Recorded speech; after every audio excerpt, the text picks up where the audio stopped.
kematian adalah kenikmatan rasa mati selagi hidup yang panjang, bahkan memasuki keabadian. Gini. Ini yang sudah belajar tentang mati sajroning urip sekarang. Kan kalian merasakan kenikmatan luar biasa, walaupun hanya beberapa detik saja. Menyaksikan alam yang sangat indah, luar biasa dalam diri, bukan? Kan suka pengen lama. Betul? Nah, sabar. Karena sekarang gak bisa lama. Karena kita masih bolak-balik antara kanan dan kiri, antara akhirat dan dunia. Nanti kalau sudah mati beneran, kanan terus. Maka itu yang di Quran disebut golongan kanan. Fa ashabul maimanati ma ashabul maimana, itu golongan kanan itu. Memasuki keabadian. Nah, itu hanya berlaku untuk orang yang di dalam kehidupan sekarang sudah belajar mati selagi hidup. Artinya meneruskan perjalanan ketika di rahim ibu. Lihat saya, di rahim kita mati. Saat kita lahir, kita juga terus mengalami pengalaman persis seperti saat di rahim ibu. Assalamualaikum warahmatullahi wabarakatuh. Ayo saudara-saudaraku semua, kita ngaji ilmu tauhid bersama guru kita Kiai Haji Syaiful Karim. Semoga bermanfaat. Baik, kita lihat. Kelahiran adalah kematian yang dimulai. Ini bahasa berat memang.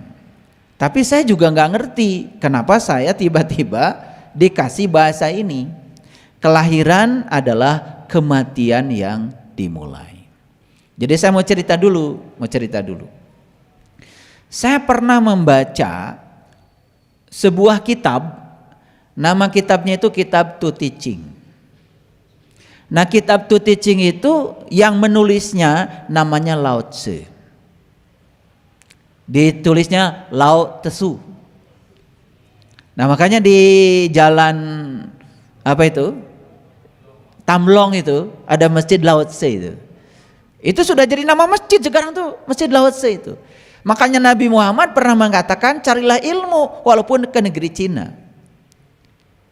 Nah, perbedaan kurun waktu antara zamannya Nabi Muhammad dengan Lao Tzu itu sudah ribuan tahun. Perbedaannya jauh. Nah, saya jadi penasaran kalau ada yang begitu. Kenapa Nabi Muhammad menyuruh kita belajar ke negeri Cina? Nah, kalau saya itu kalau ada yang begitu suka penasaran. Makanya saya pergi ke sana belajar. Dan saya sudah mendalami kitab To Teaching namanya itu. Jadi To itu nulisnya kalau di Cina T-O-O, To Teaching. Nah, ternyata To itu Tuhan. Dalam bahasa universalnya, To Teaching. Jadi To itu Tuhan sebetulnya. Nah, To dalam bahasa Cina di Bandung jadi Ta. Makanya di Bandung ada universitas namanya Maranatha. Saya suka penasaran juga itu. Saya memang gak pernah berhenti penasarannya. Saya bersyukur sama Allah kalau saya gak ngerti sesuatu gak bisa tidur. Beda kan sama kalian? Ya. Kalau gak ngerti sesuatu malah tambah nyenyak tidurnya. Saya dulu kalau belajar fisika itu, kalau belum ngerti itu gak bisa tidur. Bayangkan ya, 3 tahun saya SMA di Garut, itu saya ditegur hampir tiap bulan oleh petugas perpustakaan gara-gara buku EGM, dulu namanya EGM, Energi, Gelombang dan Medan. Itu buku fisika SMA tuh. Yang segenerasi dengan saya mungkin yang pernah sekolah pasti pernah tahu tuh buku EGM. Itu buku saking cintanya sama buku itu sampai ke bawah tidur itu.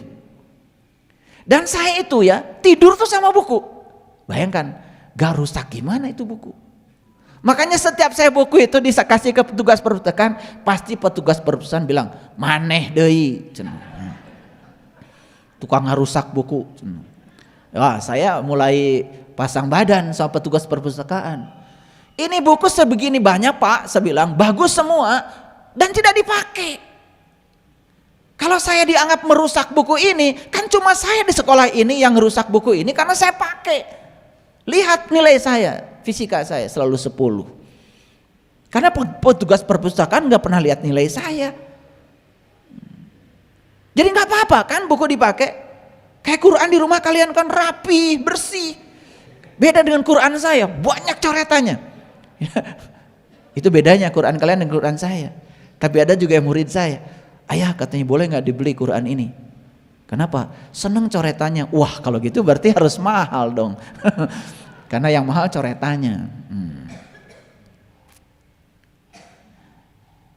Jadi saya itu punya kebiasaan kalau belum mengerti nggak bisa tidur itu. Makanya begitu saya Maranatha apa sih? Wah saya belajar tuh cari bahasanya. Ternyata Maranatha itu artinya aku datang Tuhan. Merinding saya begitu tahu artinya. Maranatha itu artinya aku datang Tuhan. Itu sama dengan labbaikallahumma. Kan kalian kalau pergi ke Mekah itu kan bilang labbaikallahumma labbaik, aku datang Tuhan kan gitu. Ya kan?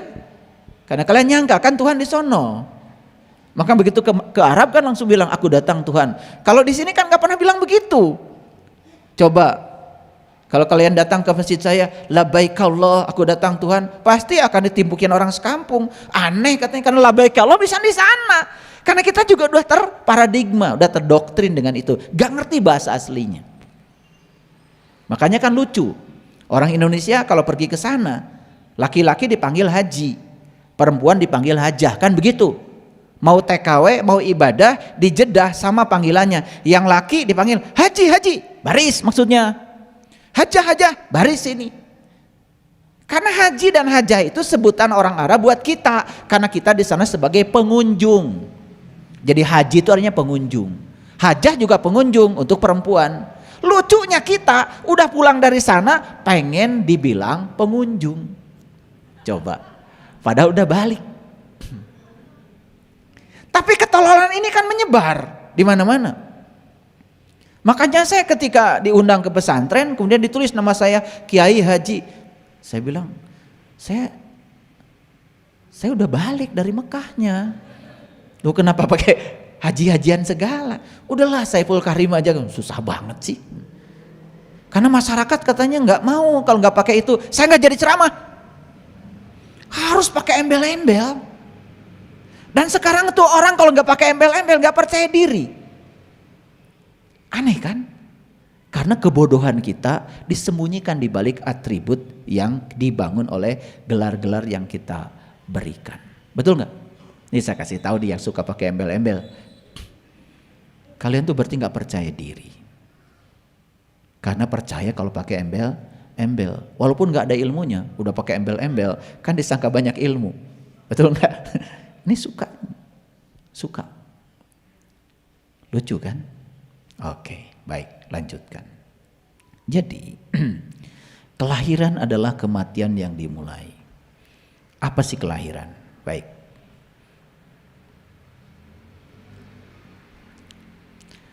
Lihat semuanya ke sini. Agak serius kuliah kita hari ini. Kelahiran yang kita pahami adalah pada saat kita menyakiti ibu, pada saat ibu menumpahkan darah, pada saat seorang ibu harus kehilangan nyawa untuk kelahiran kita, itu yang disebut dengan kelahiran. Titik awal kita datang ke dunia ini. Betul? Salah memahami itu? Tidak salah. Tetapi kelahiran secara total, secara universal bagi saya adalah saat ruh ditiupkan ke dalam tubuh. Makanya kebalikan dari kelahiran adalah kematian. Berarti kematian saat ruh berpisah dari tubuh. Makanya kan dalam fase kehidupan orang tua kita, sering saya ulang-ulang tuh. Ada fase mas kumambang, masa mengambang di rahim ibu. Paham? Di mana tuh? Di sini, di rahim. Kondisi kita saat itu seperti apa? Ayo kita ulangi ke belakang. Kondisi kita saat itu adalah mati tetapi hidup. Itu yang disebut dengan mati sak jeroning urip. Coba perhatikan. Orang mati mendengar? Tidak. Kan kita tidak mendengar, disumbat oleh ketuban. Orang mati melihat? Tidak. Kan disumbat oleh ketuban. Orang mati bernafas? Tidak. Kan disumbat oleh ketuban. Orang mati bicara? Tidak. Kan disumbat oleh ketuban. Jadi semua lubang yang ada di kepala saat di rahim ibu, di alam mas kumambang, saat itu semua disumbat oleh ketuban. Tidak mendengar, tidak melihat, tidak bernapas, tidak bicara. Maka itu yang disebut dengan mati. Tetapi kok kita hidup, itu yang disebut dengan mati selagi hidup. Apa yang paling unik di sana? Ini saya kasih tahu. Yang paling unik di sana, diabadikan dalam Al-Quran, Allah bertanya kepada kita saat itu. Pertanyaan Allah begini, alastu birabbikum, apakah aku ini Tuhanmu? Pada saat itu justru kita bisa menjawab, lantang kita menjawab, qalu bala syahidna, ya aku menyaksikan Tuhan.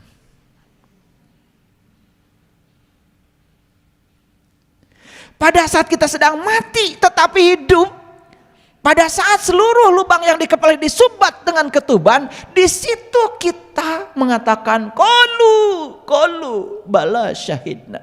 Ya, aku menyaksikan Tuhan. Yes, aku di sini Tuhan. Aku sedang menatap kemuliaan wajah-Mu Tuhan. Kira-kira begitulah bahasa saya. Kalau bahasa Qur'annya kan tadi. Saya pengen nangis kalau begini.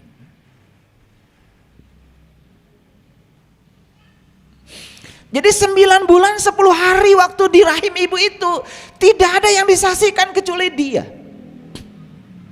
Mata kita saat itu terbuka, tetapi bukan mata yang ini.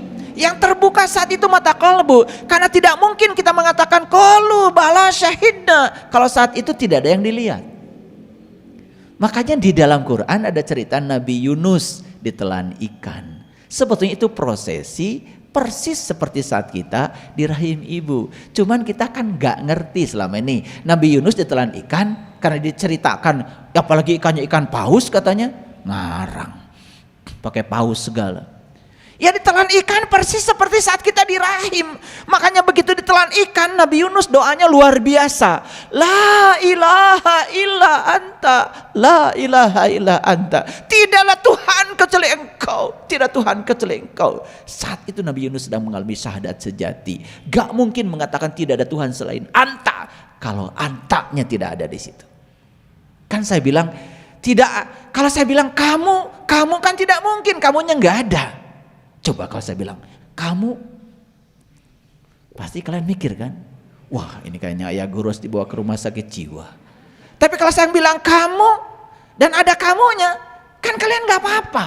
Tapi kalau saya bilang kamu, wah takut. Kan tidak mungkin bilang kamu nggak ada kamunya. Saat itu Nabi Yunus mengatakan la ilaha illa anta, tidak Tuhan kecuali anta. Makanya kalau kita belajar tauhid, tauhid yang pertama adalah la ilaha illallah. Itu tauhid yang paling awal itu. Ketika seseorang itu sedang belajar tauhid, yang pertama adalah la ilaha illallah. Naik berikutnya menjadi la ilaha illahu. Naik lagi berikutnya la ilaha illa anta. Jadi Nabi Yunus saat itu sedang mengalami fase tauhid yang ketiga. Dari la ilaha illallah sudah naik lagi la ilaha illahu. Kalau dia mengatakan dia, berarti boleh tidak ada di sini dong. Siapa yang membangun laptop ini? Dia. Belum tentu ada di sini. Kalau kamu harus ada di sini. Dan puncak tauhid yang terakhir adalah la ilaha illa ana. Jadi la ilaha illallah naik lagi menjadi la ilaha illallah, naik lagi menjadi la ilaha illa anta, dan puncaknya adalah la ilaha illa ana. Tidak ada Tuhan kecuali aku. Siapa yang mengambil puncaknya tauhid itu? Dalam Quran diabadikan, puncaknya tauhid itu dialami oleh Nabi Musa. Dalam Quran surat Toha. Innani anallah la ilaha illa ana fa'budni wa aqimis sholata li zikri. Jadi maaf, kalian akan bisa sholat kalau sudah mencapai tauhid la ilaha illa ana. Makanya perintah sholat hanya diberikan kepada Nabi Musa yang sudah mencapai tingkat tauhid la ilaha illa ana. Jadi nggak bisa sembarang. Kalau tauhidnya masih la ilaha illallah, masih la ilaha illahua, masih la ilaha illa anta, belum bisa sholat. Makanya sholat itu bukan menyembah, tapi sholat itu adalah sadar dengan kehadirannya. Karena dia tidak pernah meninggalkan kita. Sekarang saya walaupun sedang ceramah, saya tidak pernah tidak sholat. Makanya sholat tingkat tinggi di Quran dikatakan alladzina hum ala sholawatihim yuhafidun. Sholatnya tidak terkungkung oleh ruang dan waktu. Karena selalu sholawat terhubung. Wah, kalau sudah di tingkatan itu, sholat itu setiap hela napas kita. Makanya jangan usil kalau kita baru sampai di tingkatan sholat yang terjebak oleh waktu. Jangan mengatakan orang lain tidak sholat. Siapa tahu sholat mereka lebih canggih lagi dari sholatmu yang sekedar ruku dan sujud secara fisik saja. Makanya saya mengajarkan pada murid-murid saya, stop usil. Jangan komentar, jangan usil, maafkan, biarkan. Urusi saja dirimu sendiri. Jangan suka ngurusi orang lain. Jadi apa itu kelahiran? Kelahiran itu saat ruh ditiupkan ke dalam tubuh. Paham? Apa itu kematian? Saat ruh keluar dari tubuh. Nah, kapan ruh ditiupkan ke dalam tubuh? Tepat saat tubuh sudah sempurna dibuat. Maka Allah bilang, fa iza sawaituhu wa nafakhtu fihi mir ruhi faqa'u lahu sajidin.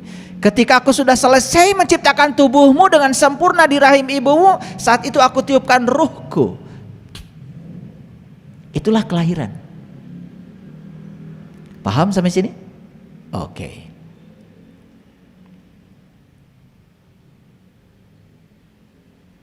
Apa yang ditiupkan ke dalam tubuh? Yang ditiupkan ke dalam tubuh itu adalah ruh. Dan ruhnya bukan ruh siapa-siapa, ruhku, bukan ruhmu. Jadi kalau kita berpikir, yang mana ruh saya? Gak ada. Karena yang ada adalah mirruhi, ruhnya Allah. Jadi siapa saya? Jawab sendiri ya. Kan tidak ada ruh saya. Yang ditiupkan Allah itu adalah ruhku, kata Allah. Tidak ada ruhmu. Allah tidak pernah meniupkan ruhmu. Tidak, yang ditiupkan adalah ruhku. Nah, dalam ruh itulah ada jiwa. Jadi keseluruhannya disebut ruh. Bagian dari ruh ada namanya jiwa. Itulah dirimu, itu diri sejatimu. Yang sering disebut dengan nur insan. Karena cinta kasihnya Allah, maka nur insan ini tidak dibiarkan sendiri, ditemani oleh Allah dan Rasulnya. Rasul yang mana? Rasul sejati, yang punya sifat sidik, amanah, fatonah, balagoh, ada dalam diri kita, ada hidup dalam diri kita itu. Sayang sekali banyak yang tidak tahu. Nah, itu cinta kasih semesta. Jiwa kita ini tidak pernah tidak didampingi, sekotor apapun. Didampingi oleh Allah dan Rasulnya. Di sini. Itulah pentingnya kalian mengalami syahadat sejati yang itu. Itu yang disebut dengan syahadat suci. Itu yang harus dialami. Kalau syahadat kita belum di tingkat itu, baru di tingkat mulut di sini, itu masalah kita.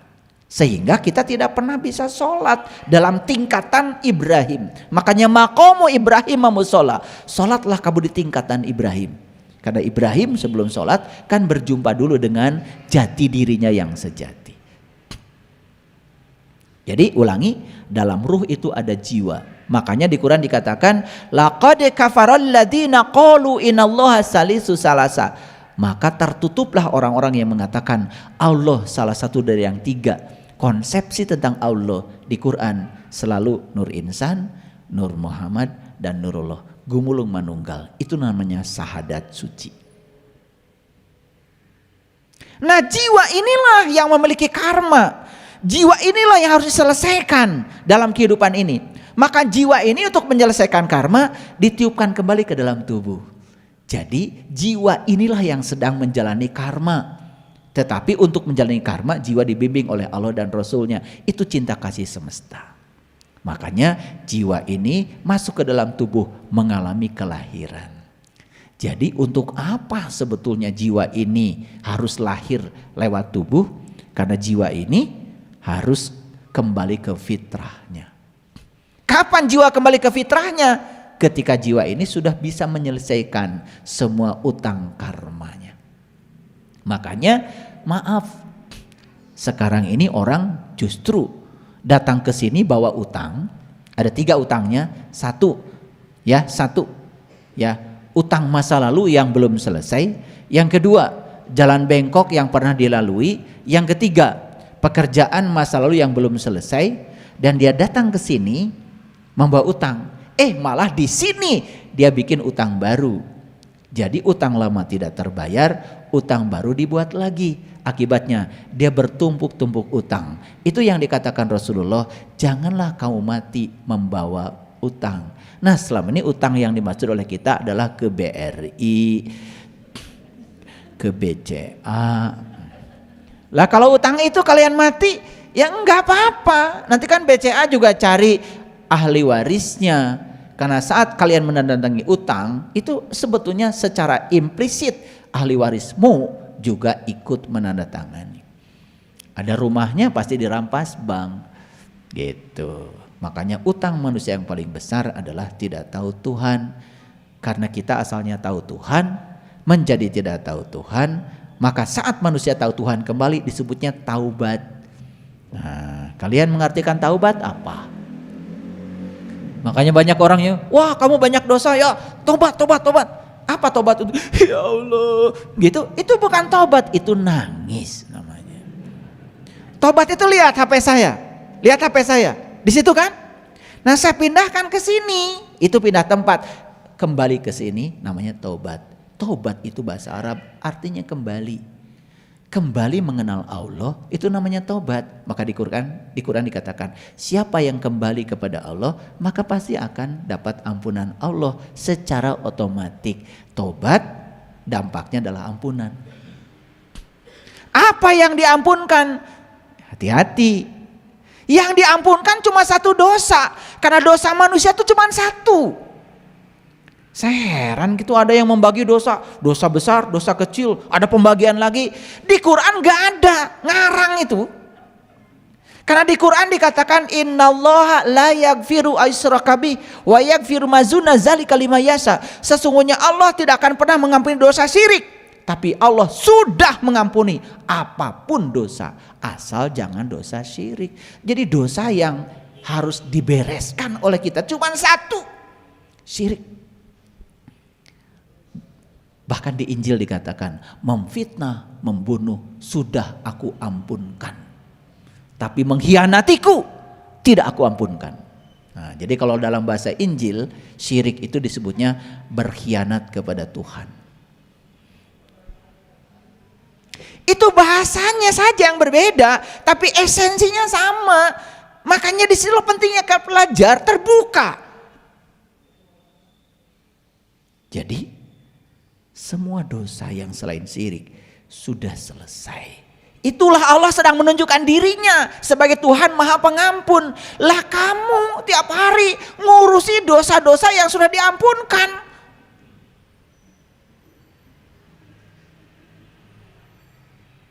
Buang-buang waktu. Itu Quran. Diulang 2 kali di Quran surat An-Nisa ayat 48, diulang lagi dalam Quran surat An-Nisa ayat 116. Catat itu kalau nggak percaya sama saya.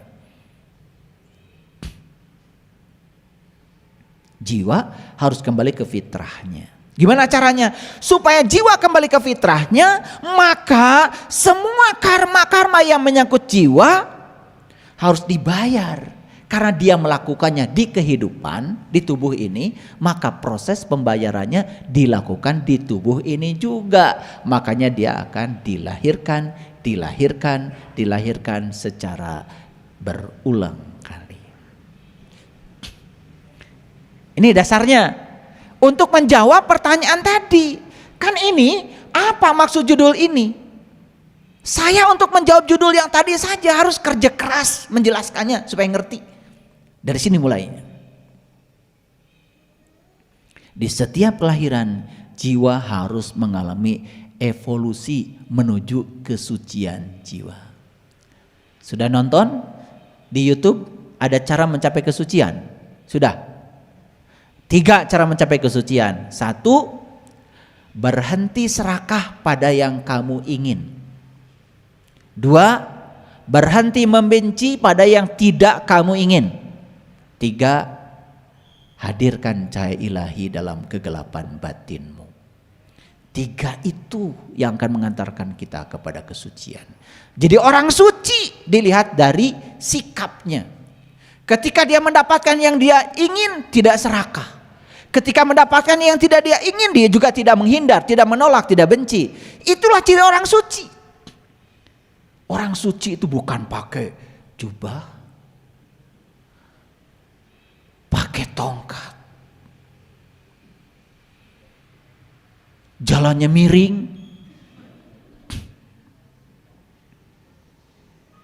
Kesucian itu harus diukur dengan indikator yang realistis. Lihat saya semuanya. Begitu Anda melihat orang hebat, dapat yang diinginkan, malah dia bagikan semua yang dia inginkan itu pada orang banyak. Wah, luar biasa. Itu orang suci. Kalau orang kotor, begitu mendapatkan yang dia inginkan, langsung hasil saya, milik saya, enak aja. Mau zakat 2,5% aja nggak mau. Itu orang kotor. Walaupun pakai jubah putih, kalau masih punya ikatan pada hartanya, kotor.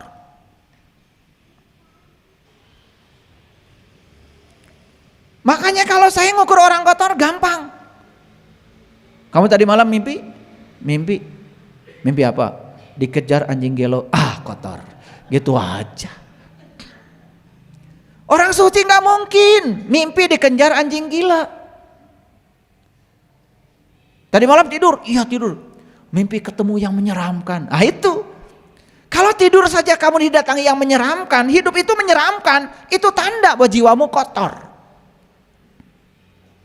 Dan saya pastikan orang-orang yang sudah selesai dengan hartanya, sudah tidak ada ikatan, tidak ada kemelekatan, dapat yang diinginkan biasa, dapat yang tidak diinginkan biasa. Ya, susah senyum, senang senyum, udah S4 sekolahnya. Susah senyum, senang senyum. S-nya 4. Kalau di perguruan tinggi itu baru S3 paling tinggi. Banyak yang sekolah S3 tetapi belum tentu bisa S4. Malah justru mereka yang sekolah tinggi-tinggi kalau tidak punya kesadaran malah semakin melekat dan bangga dengan atribut akademiknya saja. Paham sampai sini? Ini dalam rangka menjawab judul. Ini baru apa maksud judul itu? Panjang. Di setiap kelahiran jiwa harus mengalami evolusi menuju kesucian jiwa. Evolusi itu berarti proses yang terus menerus. Untuk mengalami proses evolusi, maka jiwa harus bertemu dengan sang jiwa melalui proses kematian sebelum mati. Makanya kelahiran adalah kematian yang dimulai. Pasti belum mengerti. Nah, saya bikin gambaran gini. Lihat saya semuanya.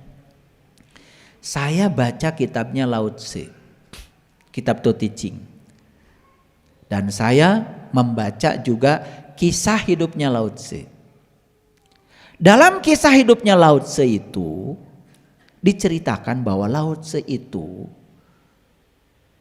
di kandungan ibunya itu 82 tahun. Ulangi. Lao Tse itu di kandungan ibunya itu 82 tahun. Kaget? Kalian biasa-biasa aja. Harapan saya kalian kaget itu. Gitu. Ini kaget enggak, biasa juga enggak. Saya curiga ini.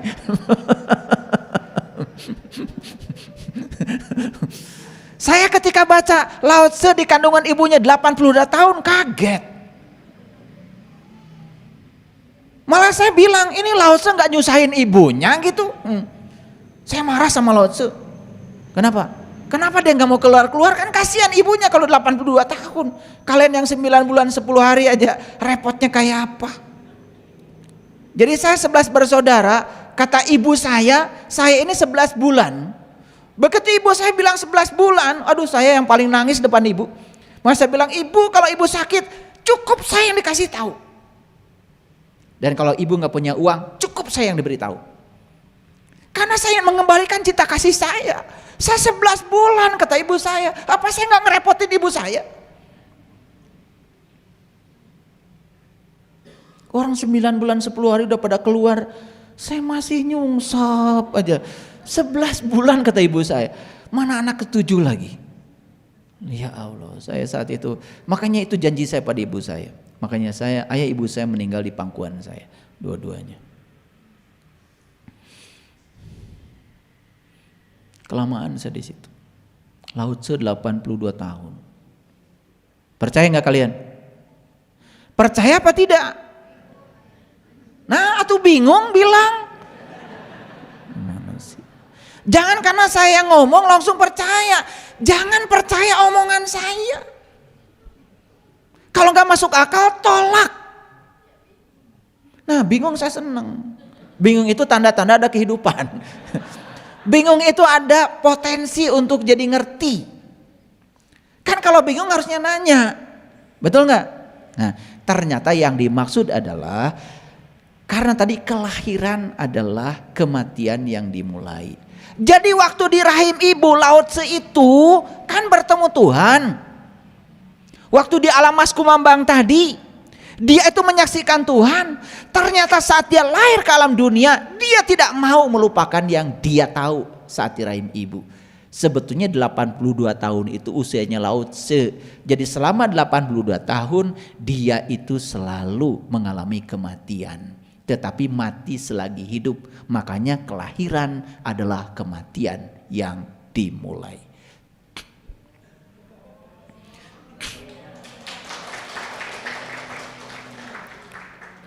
Itu baru ya Lao Tse sama dengan kita 9 bulan 10 hari di rahimnya mah. Tetapi bedanya Lao Tse ini pada saat lahir ke dunia ini dia tidak keluar dari rahimnya ibu. Tetap dia berada di kesadaran itu. Itu bedanya Lao Tse dengan kalian. Makanya Lao Tse ketika datang ke dunia itu seperti Zarasutra. Tidak menangis. Makanya kalian semua datang ke dunia nangis kan? Nah, kalau saya tanya kenapa lu nangis? Ya sedih apa? Beras belum mengerti. Duit belum mengerti. Betul nggak? Pacar belum punya. Apa yang kau tangisi? Itu saja belum kalian tanya. Ini kalian menyaksikan kelahiran manusia ke dunia udah berkali-kali. Dan semua kelahiran menangis. Kalian gak pernah nanya. Saya itu nanya. Waktu anak saya lahir nangis. Ya, karena saya menyaksikan 3 anak saya saksikan itu brojolnya.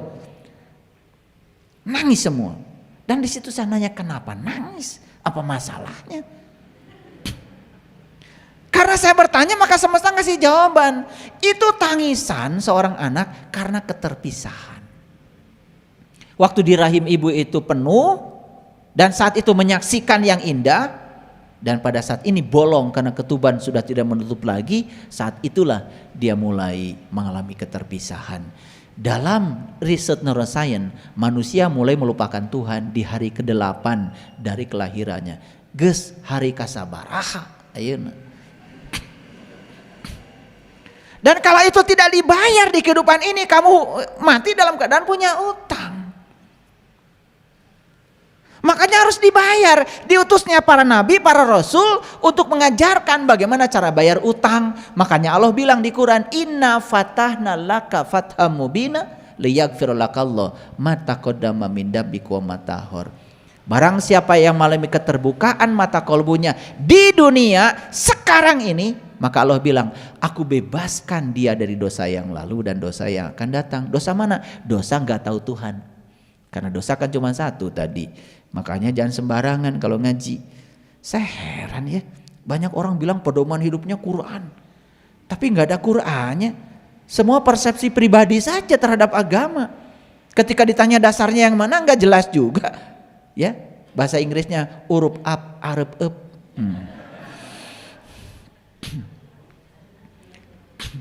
Ya. Nah, sampai sini ngerti ya? Ini baru judul. Nggak apa-apa, hari ini ngaji judul aja udah bagus. Nah, kenapa muncul judul kelahiran adalah kematian yang dimulai? Jadi sebetulnya Lao Tzu saat lahir ke dunia ini, ya, begitu lahir dia sudah langsung mati lagi. Tetapi bukan mati dalam pengertian mati, hanya mati egonya. Karena saat itu kecerdasan semesta tanpa batasnya tidak berubah. Makanya beliau lahir dalam keadaan memiliki intelijensia tertinggi. Bukan intelektual.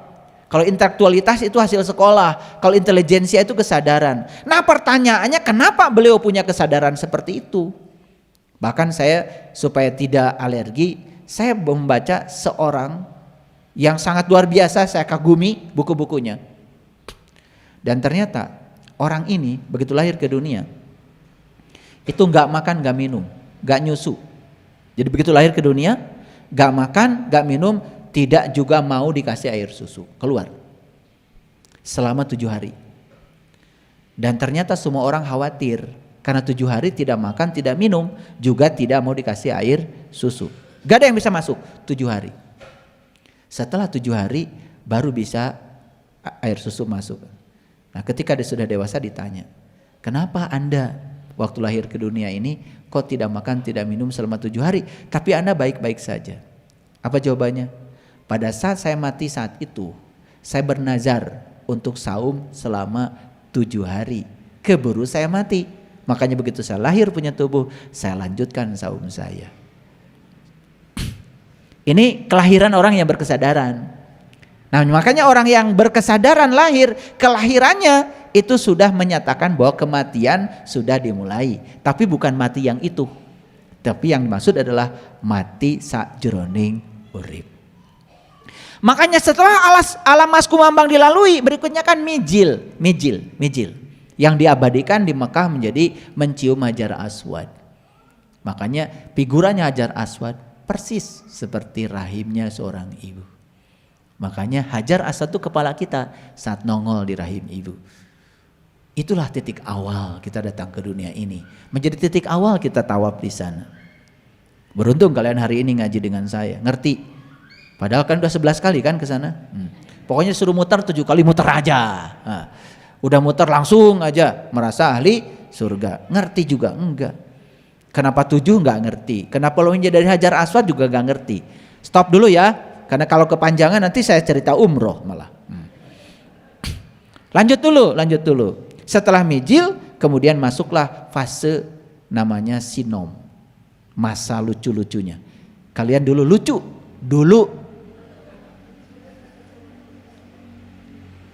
Kalian sekarang gak ada lucu-lucunya. Pika sebelun. Makanya setelah sinom berikutnya kinanti, asmarandana, gambuh, dandanggula, durma, pangkur, magatru. Puncaknya adalah pucung, pocong. Nah itulah yang disebut dengan kematian. Jadi ketika pocong sudah kematian berarti tubuh ditinggalkan lagi itu oleh ruh. Nah ruh kemana? Ruh tidak mati, hati-hati, ruh tidak mati. Jadi mati itu cuma berpisah aja tubuh dengan ruh. Karena tubuh ini sudah tidak layak pakai, dikembalikan ke tanah. Didaur ulang oleh tanah, dilebur oleh tanah. Jadi kangkung, jadi singkong, jadi pisang. Dimakan lagi oleh seseorang, kawin, bertemu lagi, jadi tubuh baru lagi, ditiupkan lagi, terus saja begitu. Masuk akal? Makanya jangan khawatir mau mati di pesawat, mau mati kerendam di laut, nggak usah khawatir, nggak usah dicari. Loba gawe. Kan sama-sama ke bumi. Gimana kalau saya mati di laut, nggak di darat? Apa masalahnya loh? Masalah bagi lo? Kan gitu harusnya tanya. Mati di laut ya nggak apa-apa, ntar juga kamu dimakan ikan tongkol. Ikan tongkol ditangkap nelayan, dibawa ke pasar, kan dimakan-makan juga. Habis makan tongkol kawin, kan bertemu lagi tuh dua sel, betul nggak? Jadilah anak. Jadi tubuh ditiupkan lagi, kan hasil tongkol. Masalahnya apa? Kita suka ribet ya. Wah, mati di laut dicari. Aduh. Kan bumi ini ada daratan, ada lautan, ya nggak usah ada jadi masalah. Kan sama-sama ke bumi. Kan dari laut juga udah diambil, kan dikubur-kubur juga. Masalahnya apa? Yang kalau dari laut udah mati kemudian dikubur jadi masuk surga gitu? Ya enggak. Biasa aja. Akan dilebur oleh bumi karena bumi punya cara untuk meleburnya. Jadi saya kasih tahu, di tubuh kalian itu sekarang ada nggak air yang pernah menghuni dinosaurus? Mungkin. Di tubuhnya kalian sekarang ini ada nggak? Ya, tubuhnya para leluhurmu yang sudah dilebur. Ada? Ada. Makanya kita suka rindu kampung halaman. Kenapa rindu kampung halaman? Karena tubuh kita itu berasal dari semua unsur-unsur yang ada di situ. Makan daun singkong dari situ. Apa daun singkong? Itu leluhurmu yang sudah di daun singkong. Sugan ngerti dikirkeun mah. Singkong itu ditanam di situ. Di situ dulu ditanam leluhur kamu. Cuman sudah nggak ada lagi batu nisannya, udah dilebur oleh semesta. Sekarang sudah jadi mineral, kan diserap singkong, daunnya kamu makan. Setelah dimakan kemudian apa? Kawin. Lancar kalau cerita kawin. Kan jadi lagi, betul? Nah, apa yang terjadi? Yang terjadi, oh berarti tubuh saya berasal dari tanah di mana saya dilahirkan. Kan itu yang kita makan. Betul nggak? Wajar nggak kalau rindu kampung halaman? Wajar. Tetapi itu baru kampung halaman jasmani kita. Karena diri kita bukan tubuh. Diri kita itu yang ada dalam tubuh yang abadi. Masa yang tubuh aja rindu kampung halaman? Sampai di Minang itu ada lagu. Udah pulang kampung. Ya. Pulanglah udah.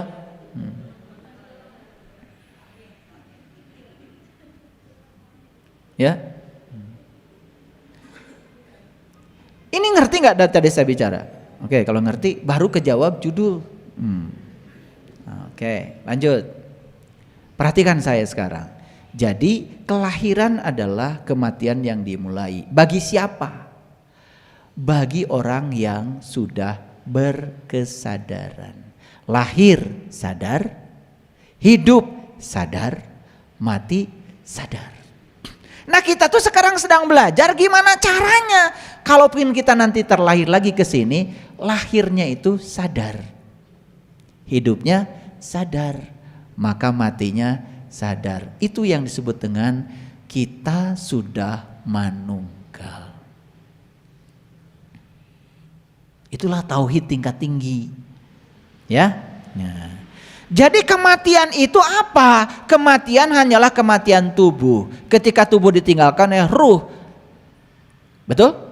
Ada beberapa kondisi orang mati. Perhatikan saya. Jadi ruh ditiupkan ke sini. Perhatikan saya. Ketika ruh ditiupkan ke sini ada 3. Ada nur insan, jiwa, ada nur Muhammad, ada nurullah. Nah kalau nur insan ini nggak kenal dengan yang 2 ini, ketika mati Ini nur insan ditinggal. Di sini. Itu yang disebut dengan mati dalam keadaan tersesat. Karena pembimbingnya pergi. Nah, kenapa Nurullah dan Nur Muhammad meninggalkan Nur Insan? Karena saat itu Nur Insan gak mau kenal. Disitulah perlu seorang guru yang bisa membimbing kita untuk mengalami syahadat suci. Sehingga Nur Insan itu bisa asyhadu alla ilaha illallah wa asyhadu anna Muhammadar Rasulullah secara pengalaman, bukan dari kata-kata. Nah, kalau Nur Insan sudah bersaksi pada Nurul dan Nur Muhammad, maka saat mati ini beleng aja sehingga tubuhnya kosong. Nah, lihat saya, ketika Nur Insan gak kenal Nurul dan Nur Muhammad, maka Nur Insan ditinggal di sini. Nah, ketika ditinggal di sini, itu yang disebut dengan alam kegelapan. Nah, ini nanti dikubur dulu. Nah, itu yang disebut dengan kegelapan dalam kuburan. Nah, Nur Insan ini baru bisa lepas dari tubuh ketika tubuh sudah benar-benar hancur. Menunggu masa yang lama.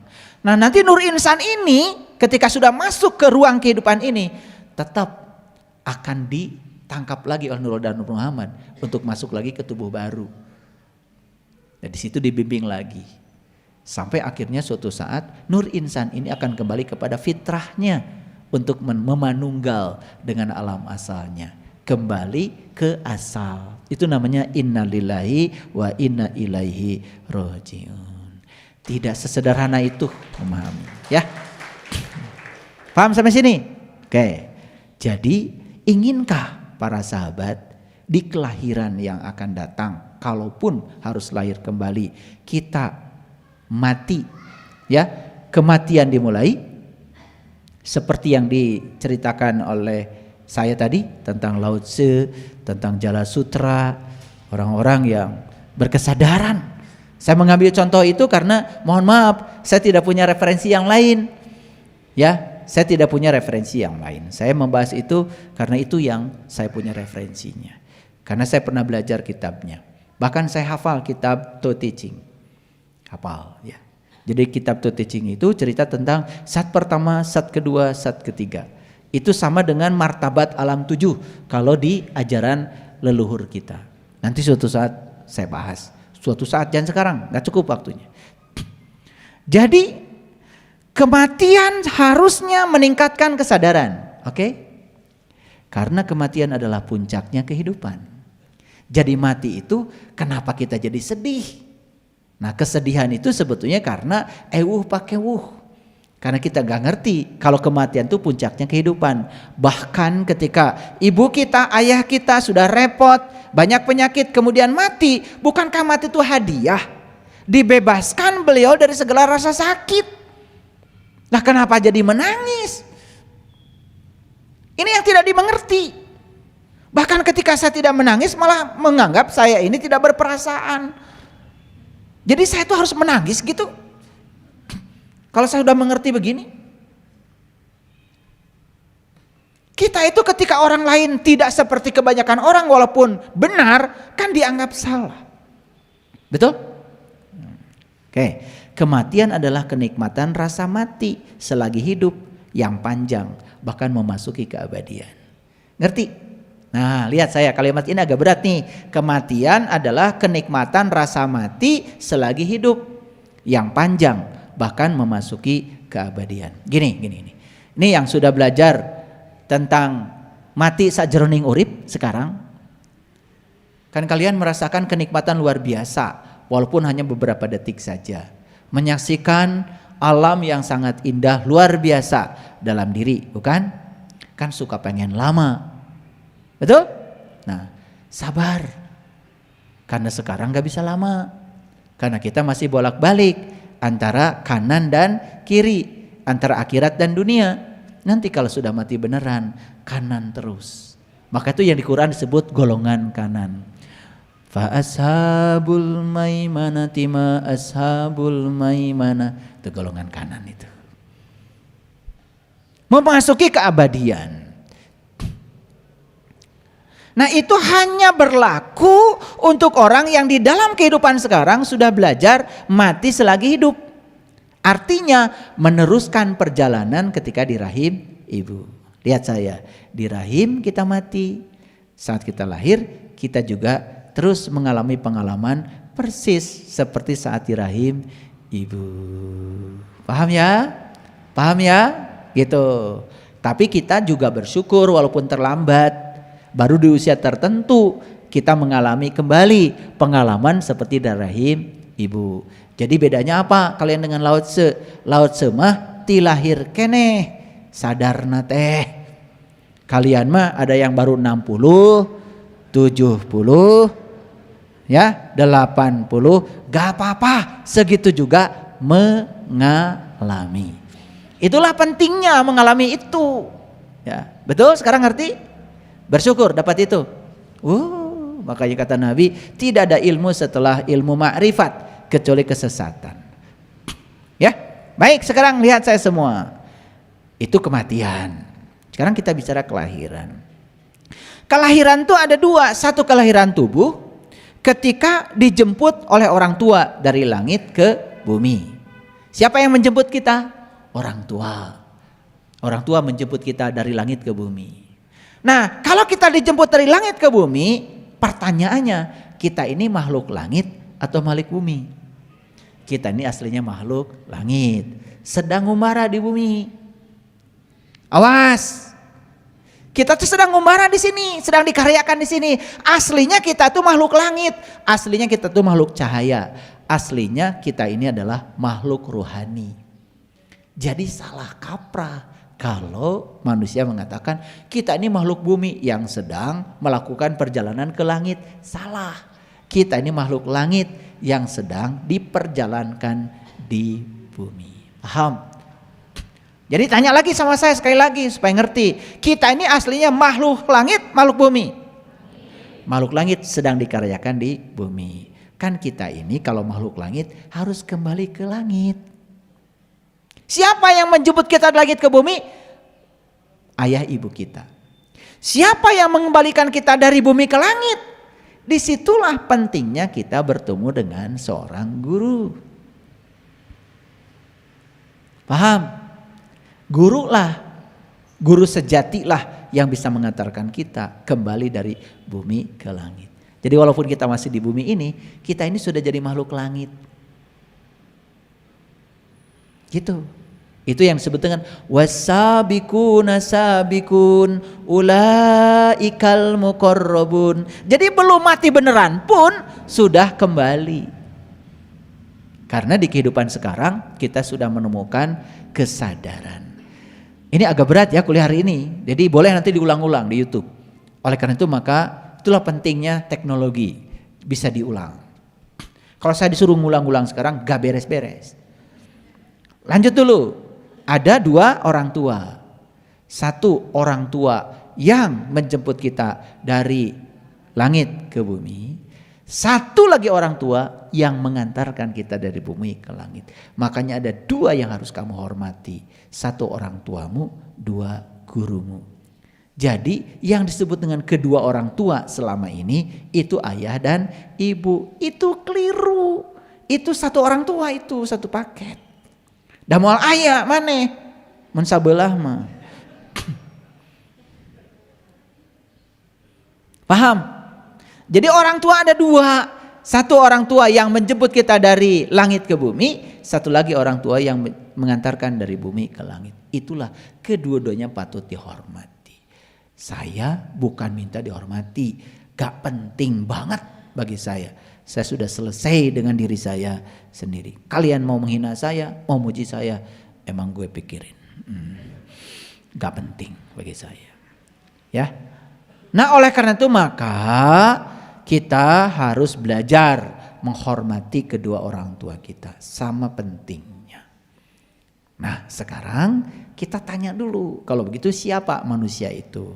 Jadi manusia itu aslinya makhluk cahaya, aslinya makhluk spiritual yang sedang dikaryakan di bumi. Jadi manusia bukan makhluk bumi yang sedang mengejar cahaya, tetapi makhluk cahaya yang sedang dikaryakan di bumi. Jadi peringatan dari saya untuk semua yang sudah saya ajarkan bagaimana meniti ke dalam diri, jangan pernah mengejar cahaya.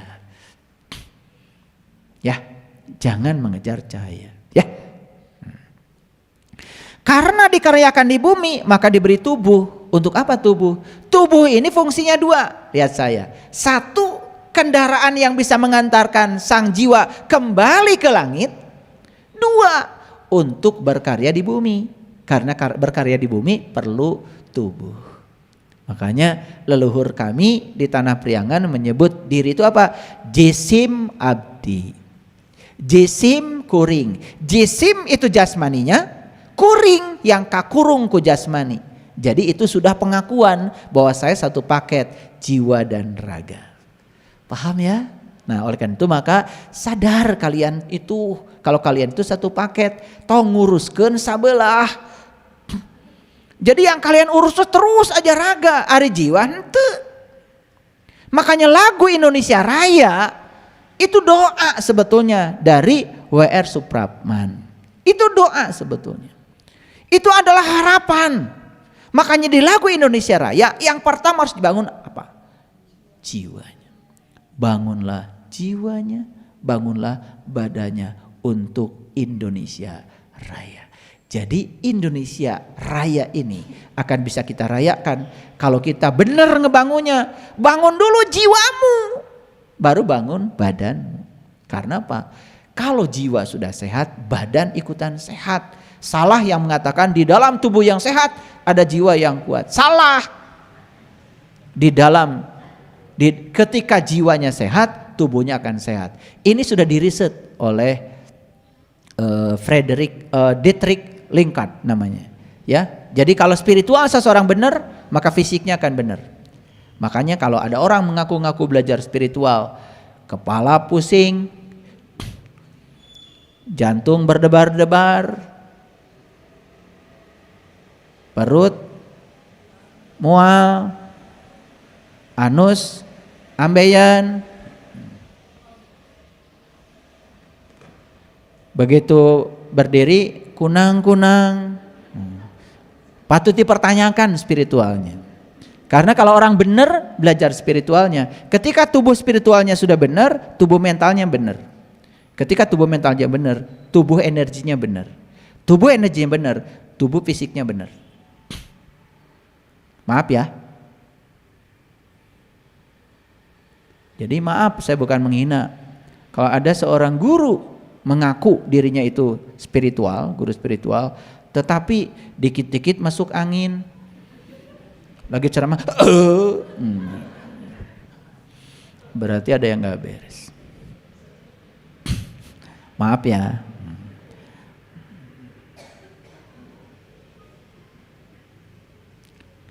Oke, lanjut dulu.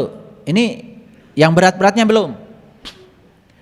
Nah, lihat saya semuanya. Itu sebabnya, lihat saya. Untuk mencapai kesucian jiwa, maka kita harus telanjang. Kapan kita telanjang? Bisa jawab. Sebutkan 3 waktu kalian telanjang. 1 ketika lahir, 2 ketika mati, hiji deui pura-pura aja. Ya udah nggak usah sebutkan, pokoknya situlah ya. Pura-pura.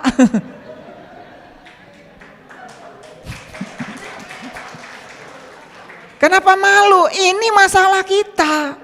Berbicara kebenaran malu.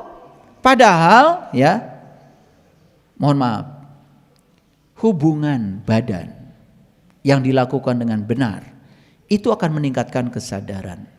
Itu yang disebut dengan mencapai super consciousness. Nanti kalian harus ada kursus khusus tentang ini. Karena selama ini menganggap hubungan itu sebagai sesuatu yang kotor. Makanya begitu saya tanya, kapan kalian telanjang? Tengaku.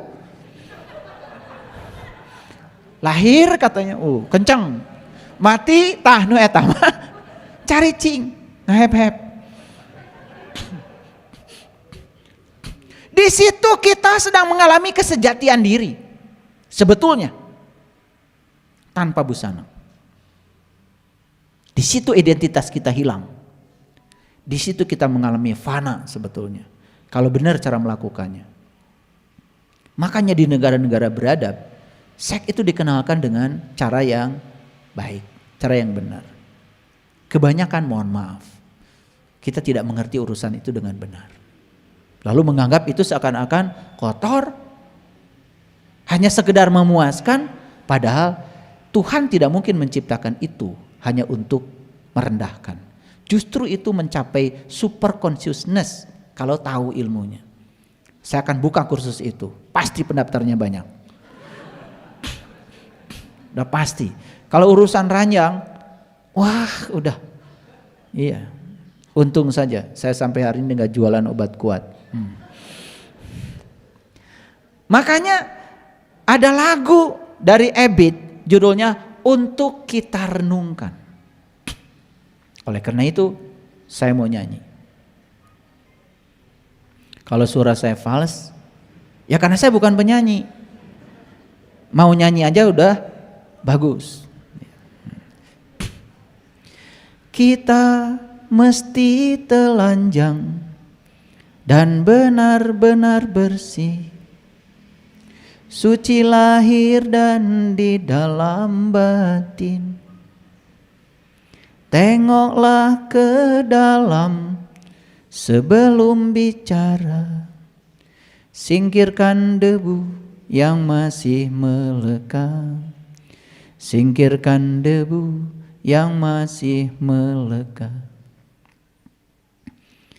Anugerah dan bencana adalah kehendaknya. Kita mesti tabah menjalani. Hanya cambuk kecil agar kita sadar adalah Dia di atas segalanya. Adalah Dia di atas segalanya.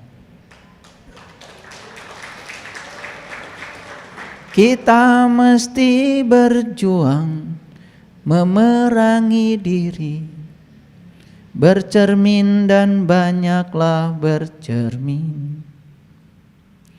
Tuhan ada di sini, di dalam jiwa ini. Berusahalah agar Dia tersenyum.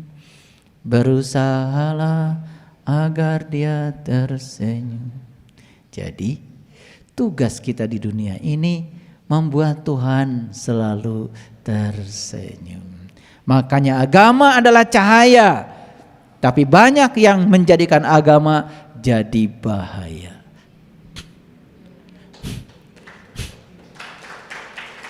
Agama jadinya bukan mendamaikan, malah mengancam. Itulah ketika agama dianut oleh orang-orang yang tidak berkesadaran. Kita harus mewakafkan diri kita untuk membangun kesadaran beragama. Itu sebabnya di dalam agama itu sudah ada yang namanya toleransi. Di dalam agama itu sudah ada yang namanya menghargai dan menghormati perbedaan. Tetapi cara beragama yang kadang-kadang yang keliru.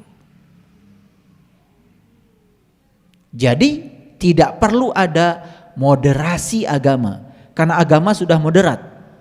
Yang perlu diadakan adalah moderasi beragama. Cara kita beragama harus dibenerin lagi. Kadang-kadang kita menganggap orang lain yang berbeda sebagai musuh, bukan sebagai mitra kita. Jadi harus telanjang. Paham? Nah, sekarang kapan kita telanjang? 1 saat lahir, 2 saat di tempat tidur, dan yang ketiga saat mati. Jadi kenapa ini kok telanjang semua?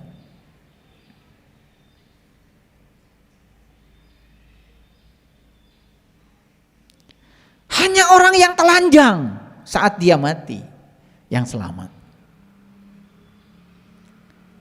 Kan semua orang juga telanjang. Yes, telanjang secara lahir. Tetapi belum tentu secara lahir dia itu telanjang. Apakah dia sudah telanjang dari kemelekatan dia pada hartanya? Apakah dia sudah telanjang dari kemelekatan dia pada orang-orang yang dicintainya? No, belum tentu. Itulah pentingnya kita di dalam kehidupan sekarang belajar mati. Supaya kita bisa melepaskan dari sekarang. Makanya saya selalu mengajak, maaf ya, mungkin di BSI kita banyak sekali, di Bumi Sepatul Yakin banyak kegiatan. Yuk kita ngebangun. Saya cuma mengajarkan kalian untuk telanjang. Karena kalau saya cuma mengajarkan ajaran-ajaran yang cuman enak didengar, hanya baik untuk dibicarakan, akhirnya kita kebanyakan berbicara baik, tetapi tidak melakukan kebaikan. Saya bikin BSI peduli. Ayo kita peduli. Lihat saudara-saudara kita yang tidak mampu. Lihat saudara-saudara kita yang tidak sekolah. Itu yang saya bangun sekarang. Jadi, yuk kalau mau ikut kapal ini, ikuti semua kegiatannya. Karena saya tidak akan mengajarkan yang salah. Saya mengajarkan yang sudah teruji. Karena apa? Karena kita mesti telanjang. Kata Ebit, Tuhan ada di sini, di dalam jiwa ini. Berusahalah agar dia tersenyum. Kapan Tuhan tersenyum? Tuhan akan tersenyum saat kamu juga tersenyum. Kapan kamu tersenyum? Saat kamu bahagia. Saat kamu bahagia, ketika aku bisa membahagiakan banyak orang. Setuju? Oke. Saya sedih sekali dengar cerita dari sahabat-sahabat yang datang ke Panti Werda. Ada seorang ibu bercerita, anaknya dia sekolahkan di sekolah tinggi, bahkan di universitas yang terkenal. Anaknya sekarang sudah menjadi seseorang. Dan ketika anaknya sudah menjadi seseorang, ibunya dititipkan di panti jompo. Dan dia tidak pernah menengok lagi ibunya. Dia sibuk dengan urusannya sendiri. Saya nggak tahu apa yang dia cari. Padahal itu adalah Hajar Aswadnya dia. Itu adalah ibu pertiwinya dia. Kalau ibunya saja ditelantarkan, kebayang ya orang ini seperti apa. Mungkin orang lain bisa ditelantarkan lebih gila lagi. Ibunya saja yang sakit, merasakan sakit ketika melahirkan dia, yang menumpahkan darah ketika melahirkan dia, yang hampir kehilangan nyawa untuk melahirkan dia. Itu saja dia telantarkan. Maaf ya, suatu saat ada jamaah saya mau naik haji. Dan ibunya sudah repot. Dan ibunya itu kemudian dia titipkan. Saya bilang, kamu belum naik haji aja udah mabrur, udah mabur, bukan mabrur. Belum naik haji aja udah mabur. Tuhan yang mana yang kamu layani? Bukankah ibumu itu adalah Tuhan yang nyata di hadapan kamu? Tuhan yang goib kamu cari. Tuhan yang nyata kamu abaikan.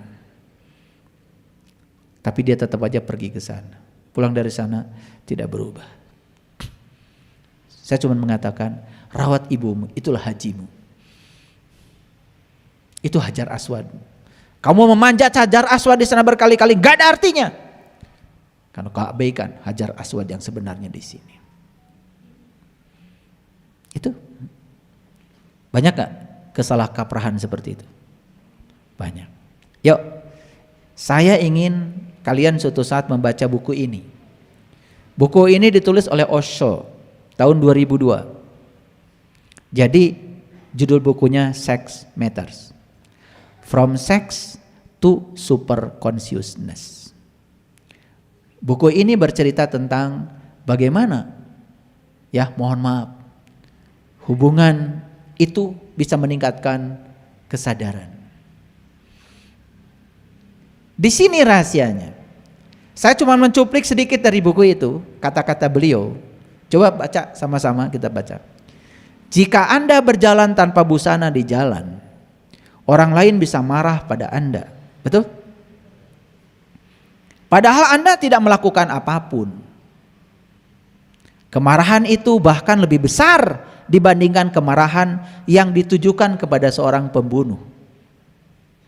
Ada seorang pembunuh di jalan, jelas dia pembunuh, merusak orang, menghancurkan nyawa orang, tapi karena pakai pakaian, lalu dianggap orang yang tadi berjalan tidak apa-apa, cuman karena telanjang menjadi masalah.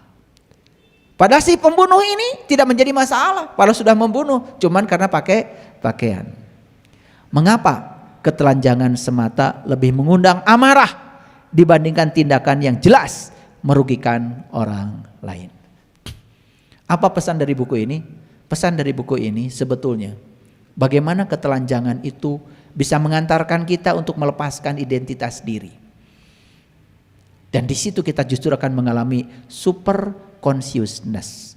Kita akan mengalami puncaknya kesadaran. Ada paradigma yang harus diubah. Kenapa? Ya, karena selama ini, mohon maaf, laki-laki dan perempuan dipisah. Bahkan di sekolah-sekolah tertentu laki-laki perempuan dipisah. Apa yang terjadi? Laki-laki jadi senang ke laki-laki, perempuan jadi senang ke perempuan. Siapa yang melanggar kodrat sekolah itu?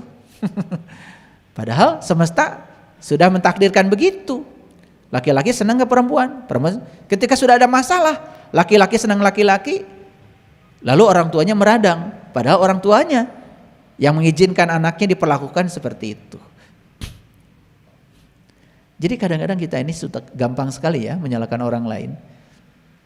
Dan kita menganggap ketika anak-anak itu tidak melakukan surat menyurat, percintaan, dan dilanggar hak asasinya, dianggap dia mencapai kesucian. Padahal dia sedang dikerangkeng kebebasannya. Inilah karena kita, mohon maaf, masih menganggap urusan cinta ini kotor seakan-akan, bukan sebagai berkah dari semesta. Maaf ya, saya tidak bicara terlalu dalam tentang ini karena nanti banyak yang belum siap untuk menerima pandangan saya. Baca aja bukunya sendiri, nanti simpulkan sendiri ya. Jadi ketelanjangan itu ada 3 kan? Oke? 1 saat kelahiran, 2 saat hubungan, dan 3 saat kematian. Lihat saya semua. Kita tidak bisa mengalami pencerahan saat kelahiran. Ada kesempatan besar mengalami pencerahan saat hubungan. Oke? Tetapi itu pun tidak dialami banyak orang. Apalagi mengalami pencerahan saat kematian. Ternyata mengalami pencerahan saat kelahiran dan kematian itu hanya bisa dicapai oleh segelintir manusia saja. Peluang yang paling besar sebetulnya mencapai pencerahan ketika di area itu. Tapi itu pun tidak banyak yang bisa memanfaatkannya. Akhirnya apa? Di kelahiran tidak mencapai, di hubungan tidak mencapai, di kematian tidak mencapai. Habis semua kesempatan. Bagaimana caranya di kesempatan yang kedua itu? Disitulah sebetulnya harus ada yang namanya cinta. Dan cinta itu tanpa syarat.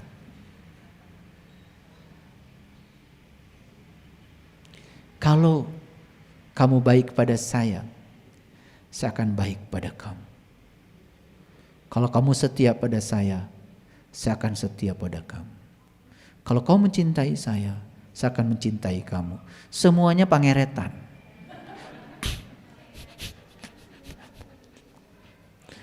Nah, hubungan yang semacam itu dasarnya udah jelas tidak mungkin bisa mengantarkan pada super consciousness. Ini masih saya rahasiakan ya, gak dibuka semua, biar penasaran. Enak aja, saya aja belajarnya lama. Jadi, mohon maaf, ketelanjangan yang saya maksud bukan sekedar ketelanjangan fisik sebetulnya. Tapi ketelanjangan identitas. Merasa diri kita siapa. Coba bayangkan ya, kalau dalam sebuah keluarga, seorang suami menempatkan diri sebagai superior dan pasangannya sebagai inferior, dan pasangannya itu tidak dianggap setara oleh dia dan harus taat sama keinginan suami, apapun mau suami harus diikuti. Menurut saya tidak akan terjadi super consciousness. Hanya terjadi pelanggaran HAM. Di situ yang disebut dengan kekerasan seksual. Bahkan istri sedang tidur dibangunkan hanya untuk melayani ambisi dan hawa nafsu seorang suami. Dan kalau tidak pakai dalil-dalil, kalau tidak melayani kamu masuk neraka gitu. Eta istrina keur sare, hees keur tibra diudangkeun. Luar biasa. Bagaimana bisa saling memberi kalau begitu? Hanya searah. Ya kan? Iya. Hanya searah. Tidak akan terjadi yang namanya peleburan. Tidak akan terjadi yang namanya orgasme. Karena orgasme bukan bahasa seks. Orgasme itu bahasa spiritual. Tidak akan terjadi peleburan di situ. Ya. Yang satu bahkan sambil tidur, yang satu aktif sendiri. Itu sudah kekerasan seksual itu. Tanu seri pang tarik nata. Pagawean kitu wae. Ini bagaimana bisa mencapai super consciousness? Ini spiritual. Saya bicara spiritual, saya bukan bicara seks. Karena tidak mungkin Allah menciptakan alat kelamin hanya sekedar untuk merendahkan kita. Semua yang Allah ciptakan itu semuanya adalah luar biasa. Tergantung cara kita memanfaatkannya. Itu selama ini kita tidak tahu. Dan kita juga tidak mau tahu. Ya. Makanya oleh karena itu, ketelanjangan mengusik ego dan menyadarkan diri kalau manusia tidak boleh menjadi binatang. Karenanya manusia berupaya menutupi ketelanjangannya dengan berbusana. Kan binatang tidak. Tidak ada binatang pakai baju kecuali di film kartun. Ya toh? Iya. Jadi sebetulnya saat kita mengalami ketelanjangan itu, di situ kan sebetulnya ada pelepasan ego pada diri kita. Kita kembali ke fitrahnya. Itulah kita yang asli, tidak menggunakan topeng, tidak menggunakan baju. Karena kalau sudah menggunakan baju, apalagi baju-baju kebesaran, merasa kita status sosialnya lebih unggul daripada orang lain. Selama kalian masih seperti itu, kalian tidak akan mengalami kelahiran telanjang, kematian telanjang. Tidak akan mengalami itu.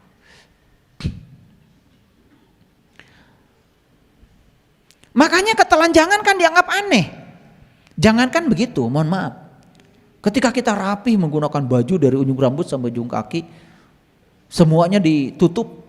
Ketika melihat orang lain aja, mohon maaf, kepalanya tidak ditutup, kita menganggap itu aneh. Padahal keanehan itu yang menciptakan kita sendiri. Karena kita membangun paradigma, kalau ini benar ini salah. Padahal benar salah penilaian kamu sendiri. Sebenarnya nggak ngerti esensinya apa. Betul nggak? Iya. Tahun 70, tahun 72, 75, ya anak-anak gadis kita pakai kebaya, pakai kain asli orang Indonesia, salamannya juga begini. Dan sekarang sudah tidak ada lagi. Hanya ketika ada upacara adat saja. Tuh. Padahal salaman begini itu udah luar biasa. Saya menyaksikan yang mempertahankan ini cuman Bali. Luar biasa. Dan kita tidak merasa sudah kehilangan identitas diri sebagai bangsa yang besar.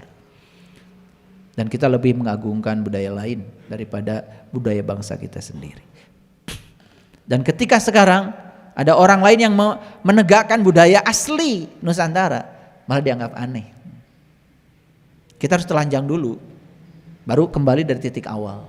Menata kehidupan bangsa supaya kita kembali kepada jati diri bangsa kita. Para sahabat, di masa ketika binatang dianggap telah berevolusi dan menjadi lebih mirip manusia, ide mengenai ketelanjangan adalah suatu keanehan. Dan hal tersebut menimbulkan ketidaknyamanan untuk diri. Maaf, ketika ada sebagian sahabat kita yang menggunakan ketelanjangan sebagai budaya dirinya sendiri, seperti di Irian, malah itu dianggap aneh. Padahal siapa tahu ya, mereka dengan telanjang seperti itu lebih mudah untuk menyatu dengan alam, merasakan alam. Betul nggak? Merasakan hawanya pegunungan langsung dengan tubuhnya sendiri. Siapa tahu mereka bisa jadi lebih spiritualis ya dari yang pakai jaket kayak saya. Nah ini kan, ini saya cuma cerita sedikit aja soal ketelanjangan. Ini bukan cerita seks.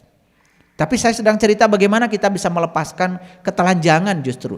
Ketelanjangan yang saya maksud adalah ketelanjangan seperti yang dimaksud oleh Ebit tadi yang saya nyanyikan. Supaya kita tidak punya kemelekatan lagi. Lahir berkesadaran, hidup berkesadaran, kemudian mati juga berkesadaran. Hal ini berbeda dengan konsep membunuh yang akan tetap menjadikan kita sebagai manusia. Maaf ya, ketika ada orang telanjang, mungkin kita menganggap aneh. Tapi ada orang yang membunuh banyak orang dan masih ngaku manusia karena pakai baju. Itu dianggap biasa. Padahal jelas dia merusak tatanan kehidupan, bukan? Ada orang telanjang cuman enggak karena telanjang, Anda juga tidak terganggu, bukan? Dan dia tidak melakukan apa-apa. Itu dianggap lebih jahat daripada orang yang membunuh, padahal dia sudah jelas membunuh cuman karena hari ini masih pakai topeng, masih pakai baju. Itulah kehidupan. Sudah kebalik-balik ya. Jadi oleh karena itu ya, ada 3 kematian yang bisa membuat manusia terjaga. Ya, 1 ketika lahir, 2 ketika menumbuhkan cinta, dan yang ketiga ketika mati. Nah sekarang saya tarik yang dimensi yang kedua itu, cinta bukan sekedar di tempat tidur tadi, tapi cinta dalam dimensi yang lebih luas lagi. Makanya saya tawarkan nih pada para sahabat, lahir tidak sadar, udah gak apa-apa. Tetapi ada kesempatan kedua, mari kita agungkan dan gaungkan cinta.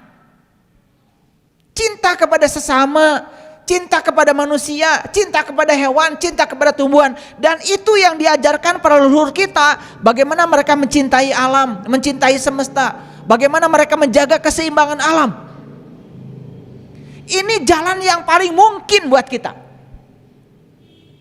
Dan saya jamin, siapapun yang hari ini mudah sekali terenyuh ketika orang lain susah. Mudah sekali mengelurkan tangan ketika orang lain minta bantuan. Kalian sudah mengambil jalan cinta yang kedua ini luar biasa. Gak apa-apa kita lahir tidak seperti Lao Tzu. Gak apa-apa kita lahir tidak seperti Jarasutra yang lahirnya ketawa-ketawa karena berkesadaran. Gak apa-apa. Tapi kita masih punya jalan kedua, mencintai. Makanya saya ya di komunitas ini selalu mengagungkan ini yang kedua. Karena apa? Karena saya tahu yang pertama kalian sudah lewatkan, supaya tidak melewatkan yang kedua. Karena kalau yang kedua tidak kalian lewatkan, kalian akan memasuki jalur yang ketiga luar biasa. Dan saya pastikan siapapun yang hidupnya mencintai, maka dia akan dicintai. Dan itu akan menjadikan mulusnya jalan ketiga. Apa itu? Saat kalian mengalami kematian, kalian mati dalam keadaan terjaga. Dan ketika mati dalam keadaan terjaga karena sudah mengamalkan jalan kedua, mencintai, saya yakin kalaupun dia harus lahir lagi, dia akan mengalami keterjagaan. Walaupun kualitasnya mungkin berbeda. Mencintai lagi, lahir, mati lagi, terjaga lagi, lahir lagi nanti. Terus proses evolusi kesadarannya meningkat. Dan itu yang dikatakan walal akhiratu khairul laka minal ula. Jadi akhirat lebih baik daripada awal, akhir lebih baik dari awal, sering diartikan akhirat lebih bagus daripada dunia. Lalu kamu mengabaikan semua aspek-aspek dunia. Ngaji terus, berkarya tidak. Yang dibaca juga cuman Arabnya, gak ngerti isinya. Karena terjebak dari pemahaman itu. Padahal akhir lebih bagus daripada awal. Apa maksudnya? Di masa yang akan datang, kita tidak mau kan, tidak terjaga. Betul? Kita ingin terjaga, terjaga dan terus terjaga. Yuk, bagaimana kita lahir terjaga, hidup mencinta, mati terjaga, lahir lagi terjaga, hidup mencinta. Jadi ini saya tawarkan 3 jalan yang luar biasa. Lahir terjaga, mencinta, dan kemudian mati dalam keadaan terjaga. Ya, gitu. Nah ketika keterjagaan ini sudah bisa kita peroleh, Apa yang selanjutnya bisa kita dapatkan? Oh, ini luar biasa, ya. Jadi saya kasih tahu, setiap hari jutaan orang mati, mereka hidup dalam kegelapan. Matinya pasti gelap dong. Mereka hidup dalam mimpi, matinya bermimpi juga. Mereka hidup dalam kebodohan, matinya bodoh. Dan itu mereka lewatkan semua. So, kita tawarkan sekarang. Mau nggak kita hidup dalam terang? Matinya terang. Hidup di kenyataan, matinya nyata. Hidup dalam kecerdasan, matinya cerdas. Jadi hanya orang yang matinya terjaga, hanya orang yang hidupnya terjaga, yang matinya akan terjaga. Orang yang hidupnya tidak terjaga, matinya juga tidak akan terjaga. Sekali lagi, kalau kita ingin mati dalam keadaan terjaga, maka hidup kita harus dalam keadaan terjaga. Ketika kita hidup terjaga, mati kita akan terjaga. Jadi hari ini saya menawarkan 3 jalan. 1, terjaga saat kelahiran. 2, terjaga saat kita bisa mencinta. Yang ketiga, terjaga saat kita mati. Manfaatkan jalan kedua, karena kesempatan di jalan kedua sangat besar. Mungkin bisa kita capai. Mencinta tidak usah selalu dengan harta. Peduli pada orang lain, apapun yang bisa kita lakukan. Disitulah jalan akan terbuka. Terima kasih. Assalamualaikum warahmatullahi wabarakatuh.